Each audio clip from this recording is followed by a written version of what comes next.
Good Thursday afternoon. This is Micah Mitchell with Madison County Weather Updates. I want to talk about what we can expect over the next 24 to 48 hours as the remnants of Hurricane Helene move this way. Hurricane Helene has become a Category 3, so it's now a major hurricane as of this afternoon. So its remnants, it's looking more and more likely that it's going to affect us, but not only with wind, but with rain.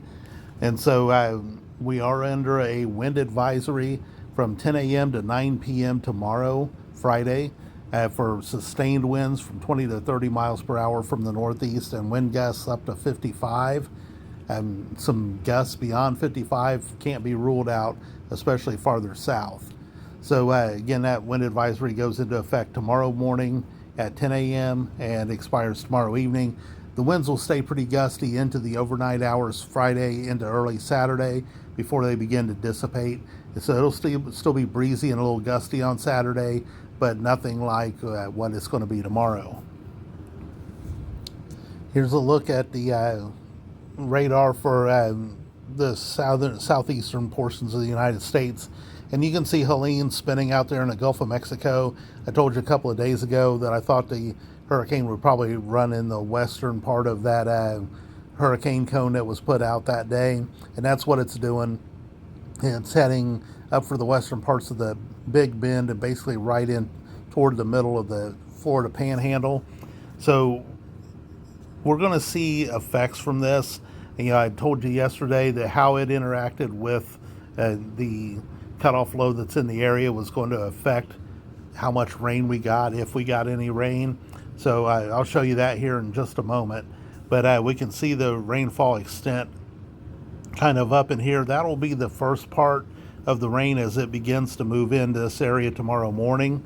And then tomorrow evening, the main remnants of Helene will begin to move into the area and affect us Friday evening through Saturday morning. So here's a look at the mid-level water vapor loop from the College of DuPage Next Lab. That is a free site if you ever want to check it out. But we can again see the core of the hurricane is circulating down here in the Gulf. And we can see its outer shields beginning to make it up into the eastern parts of Kentucky and Tennessee and covering most of the southeast.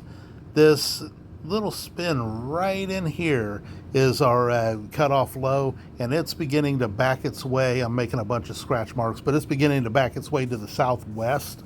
So it's looking like the low pressure with the hurricane is going to be the dominant feature. We kind of erase that and then come back.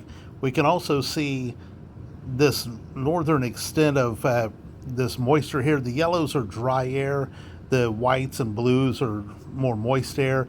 And we can see this kind of wall and this nose moving up to the north of us, and this wall of moisture beginning to move into the eastern parts of Indiana. As that low pressure, that upper level low, begins to back away, that's going to move into the area. It's going to allow the rainfall to get into our area. It's going to saturate the air as that low pressure gets closer. So it does look like we're going to get some decent rainfall out of this. So we'll take a look at a couple of the high resolution models just to give you an idea. This is the HRRR, or high resolution rapid refresh model.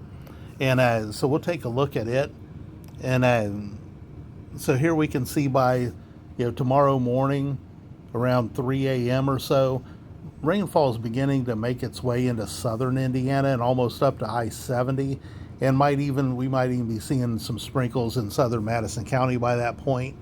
And then as we move farther into the morning, as that initial wave of rain moves in, this is by 11 a.m., we're up to maybe a tenth or two of rain, and then you can see it kind of lulls, and then we can see some more rainfall beginning to move in from eastern Kentucky. This is around, maybe 6 p.m. or so tomorrow evening that we begin to see this secondary wave of rain move in, and then the rain really accumulates quickly, and it has us picking up a total of about 1.3 to maybe 1.5 inches of rain. So I'd say 1 to 2 inches of rain tomorrow into early Saturday. This is by 2 a.m. Saturday morning.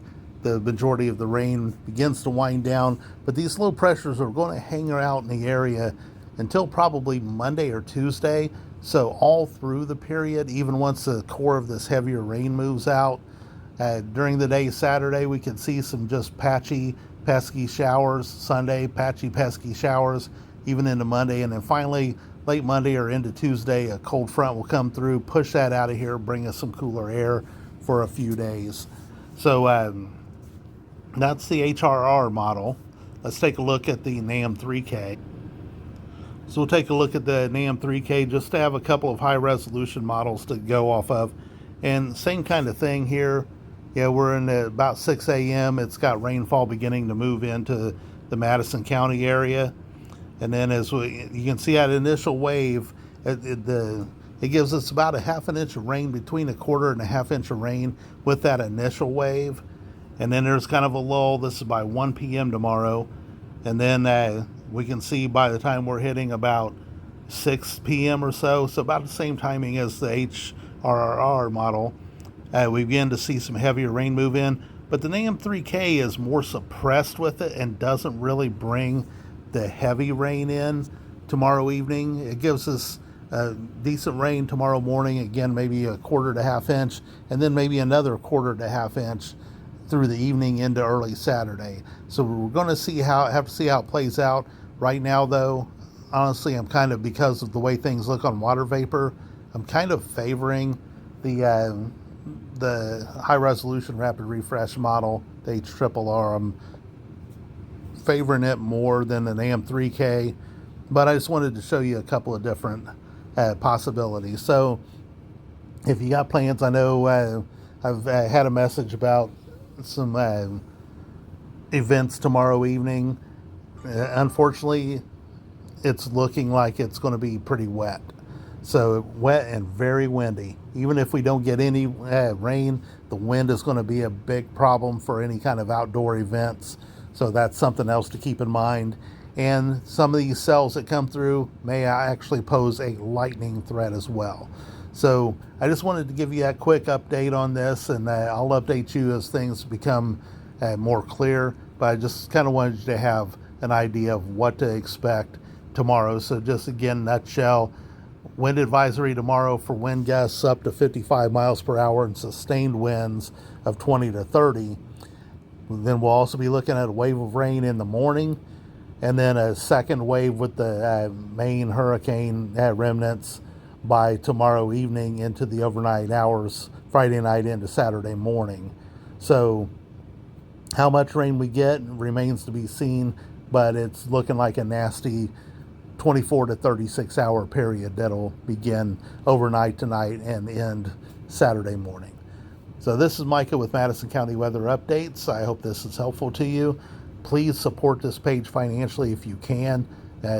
Donations are way down, so please support this page. See the pin post at the top of the Facebook page and at the top of the X/Twitter page, and please donate if you can.